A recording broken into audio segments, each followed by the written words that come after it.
Hi everyone and welcome to Club2 episode 12 of Rolling in the Isles, an FM22 British Isles Journeyman series with me, the United City FM. Welcome along. So, we are at Ballymallard in the second tier of Northern Irish football, into our third season overall with this particular series.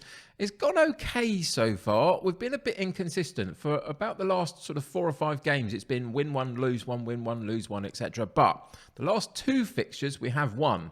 Today, though, we play Ballyclare, who sit top of the table.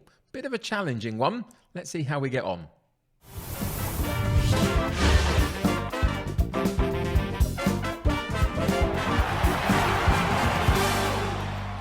So those that have been with us regularly will see that we have made a slight change. And all we've done is moved Crook up on this right-hand side from the more central midfield line into the attacking midfield line on the right-hand side. I just felt that it was a setup and a structure that we've been playing a little while, and it potentially didn't quite have the threat down the right-hand side that I was looking for now. I think we've got a couple of better players in and around the squad that can play a slightly more positive style of football, I hope. Anyway, we're sitting in third at the moment. We've scored lots of goals, so that's a good thing. In terms of the actual personnel, though, things have changed a little bit, and some of it, just as you look at it directly, doesn't make a whole lot of sense. But, for example, in the central defensive area, we've got Stewart on a 1.5 star rating.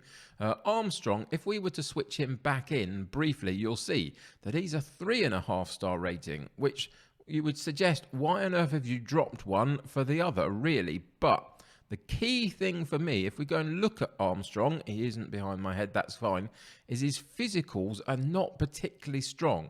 He's doing pretty well. He's got a 6.9 average rating, but I feel he's getting done for pace quite a lot. And that is a big problem. Today, we're going to play Stewart in that role. And Stewart, no, that's not what I want to do at all.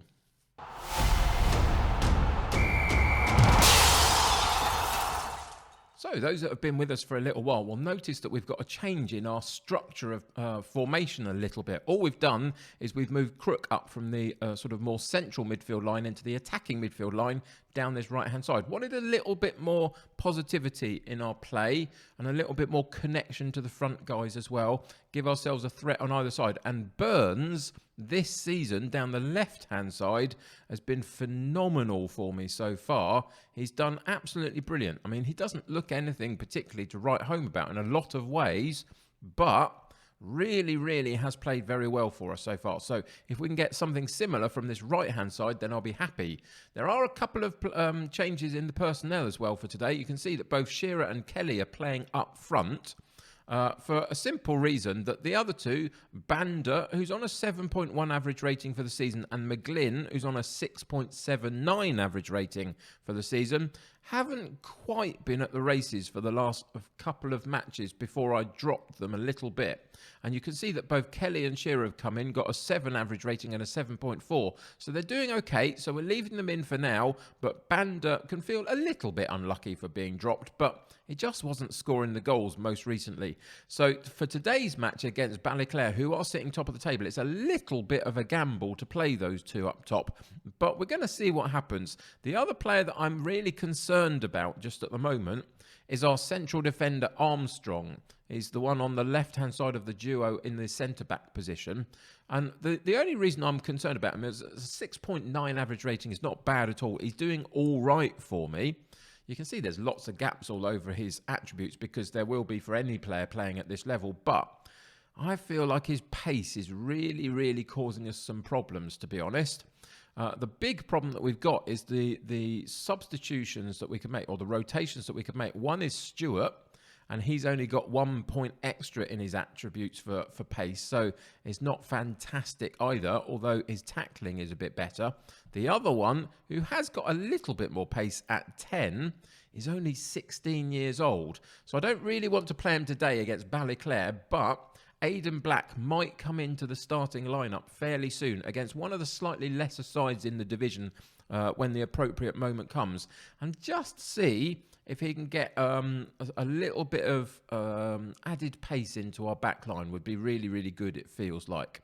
The other thing that I'm going to do is I'm going to up this guy slightly into a supportive role. It knocks down a star in what his player potential is for the role we're asking him to do, but I feel like it will give us a slightly better shape with Armstrong sitting slightly behind him, and so therefore he won't get caught out, Armstrong this is, with offsides not going in our favour because somebody like Curry is sitting further back. And we're going to do the same on the other side with Smith. I feel like having two defensive set up fullbacks, they're often sitting deeper than the centre backs, and therefore we're getting done in the centre point with Armstrong's lack of pace because they can just sit behind him and run off him basically. So we've made that change a little bit as well. So couple of changes in the formation, nothing in terms of the style of play, that remains the same. Couple of new strikers in, having a go and getting a few positive reviews, which is good. And now we come up against the first team in the division. So, Ballyclare, let's see how we get going. We're going to go with Hogg in goal, Smith at right back, Curry at left back, McCann and Armstrong in central defence, Grace and McKee in central midfield, Crook on the right, Burns on the left, and Kelly and Shearer up top, with a bench of Stewart, Parker, Moore, McLaughlin and Banda. So, let's get into today's game and see what happens.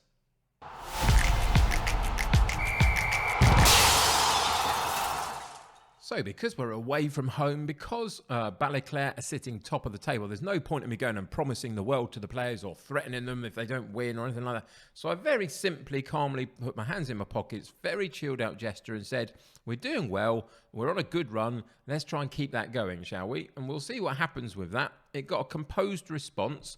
So let's see if we can get into this game and control the ball a little bit, take some of the momentum out of their play here and there where we can. I'm just going to pause the game slightly. It's something that I meant to do the other day. I want to switch this round a little bit. The reason that I normally have the opposition's stuff in these two panels is because I know what I'm doing. It's what I need to be able to see what the opposition are doing in terms of their formation and their stats from the game. So that's what I'm going to do. I'm going to switch that around. I meant to do that before. I just forgot about it, to be honest. So now we can see what Ballyclare are up to on the screen when we're playing the game, which is more important to us. They're in the 4-2-3-1. So hopefully our central defensive pair can cope with their one striker, and our double act up front can cause them a little bit more problems, maybe, if we can get the ball to them. There's Crook playing in that slightly more advanced position now, and hopefully getting more involved in the play moving forward, but still doing a duty to be able to help out when needed behind him. And we got a good cross in, and there was an opportunity for Shearer in the centre of the penalty box, put the effort over the top of the bar on this occasion. But a good early sighter from us, which is positive. Playing the ball nicely around at the back, trying to draw the opposition out of their shape a little bit. We went in too early, really, with the long ball through to the strikers. Could have moved the ball up through the lines just a little bit more before doing that. And that gave the ball back to Ballyclare. And they've worked their opportunity down the left-hand side. Cross comes in deep.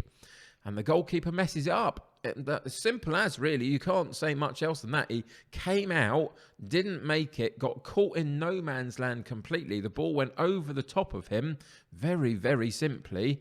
And the striker the striker came in behind him. He just didn't get out far enough. He came, but kind of half-heartedly, and got caught in no man's land, as I say, in the middle of nothing.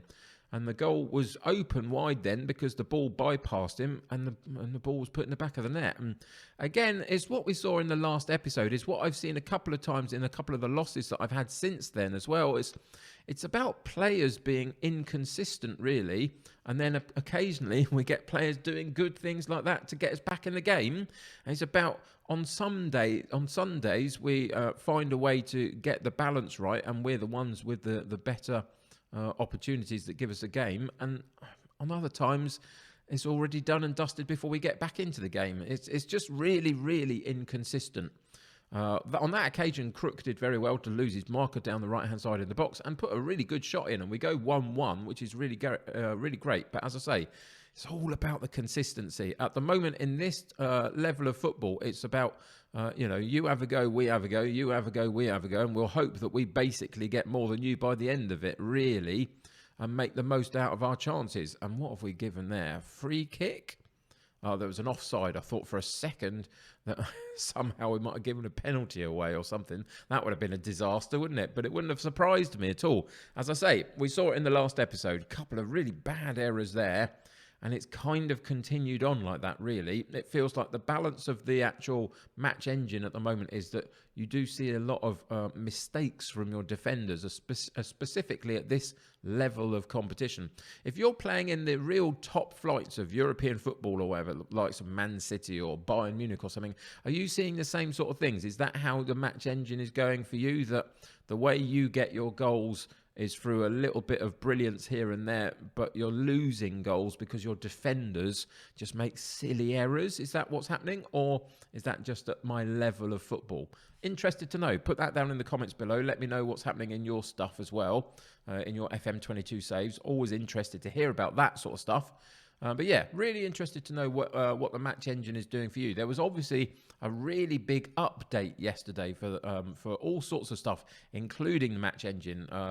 Gone are the overpowered corner kicks to the near post and all sorts of other bits and pieces. So it might well be that the current setup that we've got, the formation, the style of play, might have to change slightly, because the match engine has now changed. We'll have to wait and see what happens with that one, but it is possible that over the next few matches we might find that it's time to change it up a little bit. We'll see. But just for now, we are sitting 1-1 against the league leaders, so that's not bad at all. So we can be relatively positive. I'm going to keep with the same sort of gestures. We're going to go hands in the pockets, very chilled out still. You're doing well. Keep working hard until full time. That's all you can ask of them, really, is they keep going and keep working hard and keep focused on what they need to be doing. So we're going to demand more from them at the start of the second half as we go out for the second half and see if we can get a little bit more involved in the game. They've had a little bit more possession. Their XG, the expected goals rating for the match, is slightly higher. Their chances at goal have been more than us by almost double. So we've got to find a way to get involved in this match just a little bit more. We had a good chance from the corner kick, but the effort eventually gets put out for another corner kick on the far side. McKee's going to take that one into the near post. There's that spot where it used to be easier to get the goals from. Not quite as easy anymore. And Ballyclare break really well on us. But Smith is there, the right fullback, doing his defensive duty from that corner kick, staying back and then coping with the ball over the top really nicely, which is fantastic to see. And that settles us down a little bit. We have come back into the game just a little bit, which is really, really positive in terms of having a few more shots at goal and just registering a little bit that we are in this game. But with 15 minutes to go, we're going to stop the game there and we're going to go and find a couple of substitutions to bring on and just freshen the team up a little bit. You can see that they're getting a little bit tired now. So Crook down the right-hand side. We don't have our naturally right-sided player to bring on necessarily, so that's a bit of an issue. It's the problem with a five-man bench these days. Excuse me. It's difficult to cover all your bases. So we've got a left-sided winger and a left-sided fullback on the bench because there are better players. And you kind of just hope that you don't have to replace the right-hand side all in one go. And look at it today. Both Crook and Smith, both right-sided, are the ones struggling just a little bit. So we're going to have to change the shape, I feel like. I think it's important that we do protect them a little bit here and there.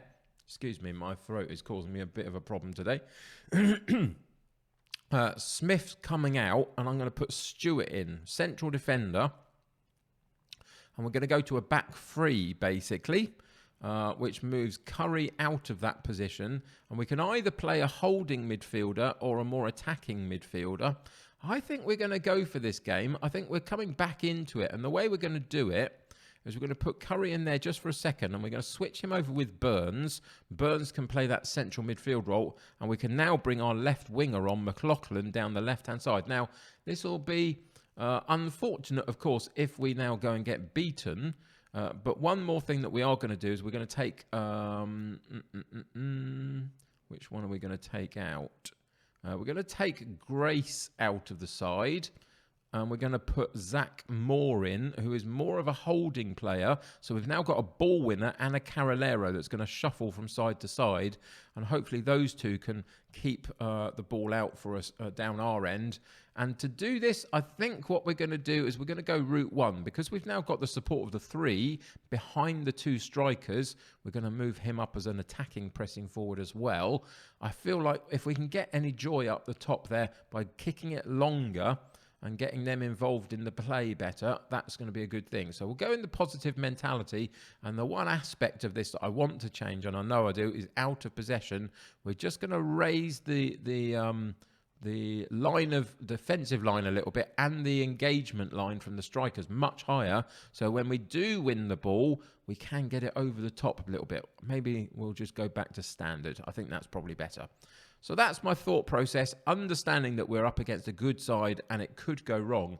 It feels like the game is there. It feels like this second half, we've had a few attempts at goal and we could potentially just nick something if we're a little bit brave, or lose something because of it as well. And it's, of course, a Ballyclare highlight that we come back to. But we do win the ball briefly, and they have it back in their defensive line. We win it again, and now's the chance. And it's unfortunate. Again, there's an interception, but a good defensive work from Zach Moore, the holding player that we brought on just to secure up that midfield a little bit, now that we've moved a player forward. And that worked out nicely. But some aimless balls over the top, really, or through the... Oh, no. Here we go. This has caused us a problem. From post to post, they hit the right post, went all the way along the goal line, and then hit the left-hand post. And that was their chance. Have they missed their golden opportunity to take 3 points from us? I feel like they might have. The time is ticking really quickly. We were a little bit fortunate. I'll give you that one. We almost scuppered ourselves, but we didn't. We got a very, very good away draw at the league leaders, which is good. In that last little section of play, I hoped we'd find 1 or 2 more shots at goal ourselves. We only got 1 more shot, really, after the point of making those changes. They had a couple more. So you can see that we almost did ourselves in, but I'm always trying to go a little bit more positive. I feel like occasionally we can be a bit passive and sit back, and it draws them on to us in this kind of environment where we don't want to lose what we've got. And sometimes, if you just turn the dial a little bit up on the attacking prowess, then sometimes you can get lucky. I think we did okay. We had McCann with a good rating at the back. Grace, who came off, got a 7 rating. McKee did as well. Crook on the right-hand side played very well, which is really good for him too. And Shearer, one of those 2 players up front, obviously got involved in the play and helped set up Crook for the goal. So overall, I think that was a really decent result for us. Gets us a point. Let's see how that leaves us in the league.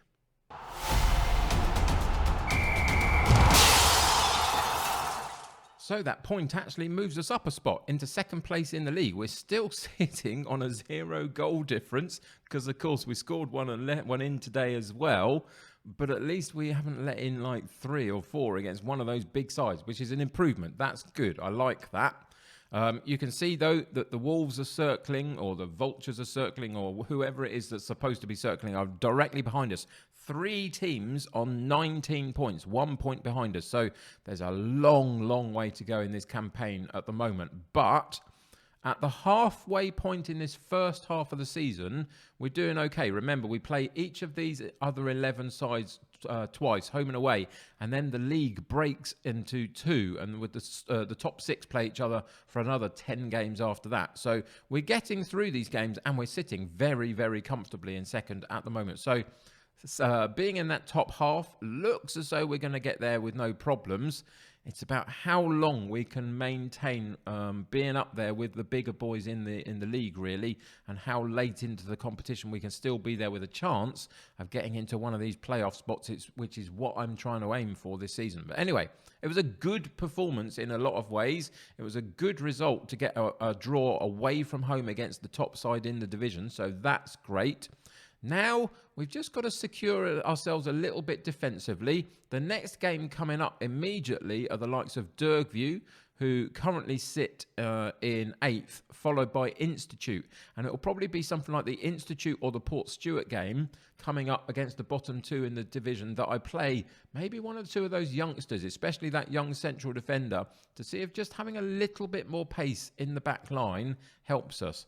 It might not, but it's something that we've got to look at, I think. So in terms of the actual next episode and what we're going to come back for, let's actually go into the schedule and see what's coming up. So we've got, a few of these games against Institute, Dergview, etc. Not too bad.